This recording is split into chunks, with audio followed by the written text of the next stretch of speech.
ইলেকশনকে manipulate করার জন্য যে ব্যাকগ্রাউন্ড ওয়ার্কগুলো, সেটা তো বিজেপি অনেক আগে থেকেই করছিলেন। বিজেপি বুঝতে পারছিল যে মমতা ব্যানার্জিকে মুসলিমরা ভোট দেবেন, সেজন্য তাদেরকে আগে থেকেই লিস্ট থেকে আউট করে দেওয়া।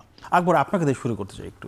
সেটি হচ্ছে যে আপনি তো দেখেছেন বা জেনেছেন, শুনেছেন যে মমতা বন্দ্যোপাধ্যায় উনি পদত্যাগ করতে অস্বীকৃতি জানিয়েছিলেন, নির্বাচনে কারচুপির অভিযোগ এনেছেন, নির্বাচন কমিশনের প্রতি অনাস্থা এনেছেন, সরকারের প্রতি অনাস্থা এনেছেন, সব মিলে তিনি বলেছিলেন যে তিনি রিজাইন করবেন না। তো এই অবস্থা একটা ক্ল্যাশের দিকে যাচ্ছিল মনে হচ্ছিল। তো আজকে যেটা হলো, ওনাকে রাজ্যপাল দায়িত্ব থেকে, পদ থেকে অব্যাহতি দিয়েছেন। ফলে কোন দিকে যাচ্ছে আসলে? এমন ইতিহাস কি পশ্চিমবঙ্গে এর আগে পরে কখনো ছিল কিনা, এরকম হয়েছে কিনা? Thank you.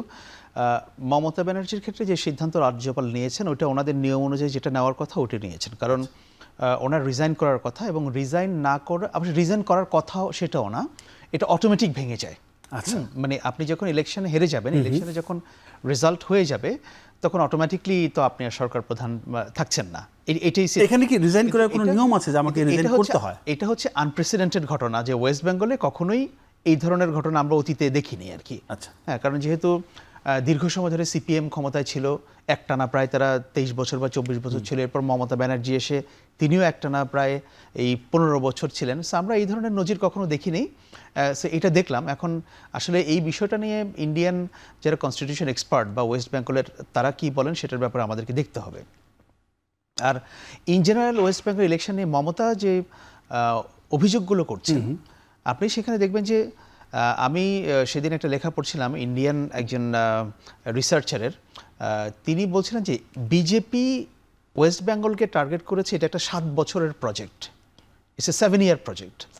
7 বছরের মধ্যে 5 বছর আগে যে ইলেকশন হয়েছিল 2021 সালে, সেই নির্বাচনে তারা অংশত তাদের ফলাফল পেয়েছিল, এবং এই নির্বাচনে তারা পুরোপুরি ফলাফল পেয়েছে। এবং আপনারা জানেন যে এগুলো নিয়ে অনেক আলোচনা হয়েছে, কিভাবে সেখানে মাইনরিটি ভোটারদেরকে গত কয়েক বছর ধরে সাইডলাইন করা হয়েছে। এবার তো আমরা দেখলাম 90 লাখ ভোটার, 90 লাখ ভোটার, এর মধ্যে 65% মুসলিম ভোটার। হ্যাঁ, এই 90 লাখ ভোটারের মধ্যে 60 লাখ ভোটার হচ্ছে তাদেরকে অনুপস্থিত বা তারা মারা গেছে এটা বলে তাদেরকে বাদ দেওয়া হয়েছে, তারা নাই। আর বাকি 30 লাখ ভোটার, তাদের ক্ষেত্রে করা হয়েছে যে বিভিন্ন নামের ভুল কারণে, এই কারণে, সেই কারণে তাদেরকে বাদ দেওয়া হয়েছিল। তারা কিন্তু এটা আইনি প্রতিকারও পায়নি। এই বিষয়টা নিয়ে মমতা ব্যানার্জি সুপ্রিম কোর্টেও গিয়েছিলেন। সুপ্রিম কোর্ট কিন্তু কোনো প্রতিকার দেয়নি। সুপ্রিম কোর্ট বলেছিল যে কারা কারা ভোটার তালিকা থেকে বাদ পড়েছে এটার একটা লিস্টটা একটা প্রকাশ করা হোক, দ্যাটস ইট। সো এই যে একটা কি বলবো, ইলেকশনকে ম্যানিপুলেট করার জন্য যে ব্যাকগ্রাউন্ড ওয়ার্কগুলো, সেটা তো বিজেপি অনেক আগে থেকেই করছিলেন। একটা অভিযোগ আসে যে 3 পুরুষ তারা ভোট দিয়েছে, দাদা দিয়েছে, বাবা দিয়েছে, ছেলেও ভোট দিয়েছে, কিন্তু এবার তারা ভোট দিতে পারেনি। এখানে অনেকগুলো ফ্যাক্টর, হ্যাঁ সেটা তো আছেই, যে যেহেতু বিজেপি বুঝতে পারছিল যে মমতা ব্যানার্জিকে মুসলিমরা ভোট দেবেন, সেজন্য তাদেরকে আগে থেকে লিস্ট থেকে আউট করে দেওয়া। এবং আমি এরকম অনেক জায়গায়, আমি যেগুলো ইন্ডিয়ান মিডিয়া পড়ে আমরা যতটুকু জানলাম, আমরা যেহেতু সেখানে ছিলাম না, আমাদের তো ফার্স্ট হ্যান্ড ইনফরমেশন নাই। একটা স্টোরি আমি আল জাজিরাতে পড়ছিলাম, সেখানে বলা হচ্ছিল সীমা দাস একজন, সে দিল্লিতে একজন গৃহকর্মী, সে ইলেকশনের কয়েকদিন আগে ওয়েস্ট বেঙ্গলে যাবে।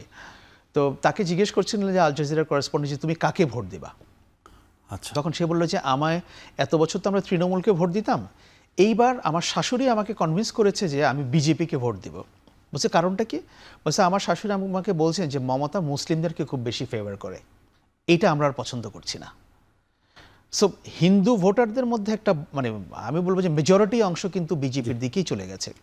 আর মুসলিম ভোটারদের মধ্যেও কিন্তু মমতা ব্যানার্জি যে একেবারে ফুল সাপোর্ট পেয়েছেন, বা ওই ভোটার তালিকাটা ঠিক থাকলেও যে ফুল সাপোর্ট পেতেন, ব্যাপারটা তাও না।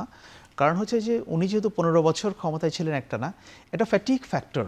আপনি জানেন যে কোনো দেশে একটা সরকার যদি একটানা ক্ষমতায় থাকে, সে যতই ভালো করুক না কেন আমাদের সাউথ এশিয়ান পার্সপেক্টিভে, আপনি তাদেরকে নিয়ে একটা ক্লান্তি তৈরি হয় মানুষের। তাদেরকে নিয়ে জোর করে ক্ষমতা থাকার তো প্রশ্নই ওঠে না। গণতান্ত্রিকভাবে নির্বাচিত হলেও মানুষের মনের মধ্যে একটা ক্লান্তি থাকে, ফ্যাটিক থাকে, যে এদেরকে আর কত দেখবো। যার কারণে একটা কারণ, দীর্ঘদিন তারা ক্ষমতায়। মুসলিম ভোটাররাও কিন্তু অনেক জায়গায়, আমি যেটা স্ট্যাটিস্টিক্সে দেখলাম, তারা কিন্তু অনেকে বামফ্রন্টকেও ভোট দিয়েছে, অনেকে কংগ্রেসকে একটা অংশ বামফ্রন্টকে ভোট দিয়েছে। যদিও তারা জিততে পারেনি বামফ্রন্ট বা কংগ্রেস, কিন্তু ওই যে ভোটগুলো পাওয়াতে তৃণমূলের ভোটটা কমে গেছে। সো এখানে অনেকগুলো ফ্যাক্টর আর কি। মমতা ব্যানার্জি যাই বলুক না কেন যে আমি সরবো না, করবো না, বিজেপির সেখানে ক্ষমতায় আসা না আসাকে আপনি পছন্দ করতে পারেন, অপছন্দ করতে পারেন, কিন্তু নির্বাচনের ফলাফলকে খুব বেশি আউটরাইটলি রিজেক্ট করে দেওয়ার সেই পরিস্থিতি আছে বলে আমার মনে হয় নেই। জি।